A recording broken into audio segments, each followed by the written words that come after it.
Grease duct expands and contracts along its entire length as it heats and cools. Correctly installed supports keep the duct aligned, provide adequate resistance to side loads, and allow for the expansion and contraction of the duct.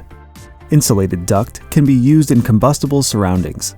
The minimum clearance to combustibles is noted on the duct part nameplate and installation guide. Noted clearance to combustibles must be followed without exception.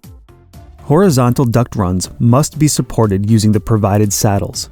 The shape of the saddle supports the duct in a way that doesn't crush the double-walled duct outer shell. Unistrut is provided with the saddle support kit. The unistrut is used in conjunction with the saddle to make the assembly rigid and secure. Verify that the horizontal supports have been installed per the installation guide.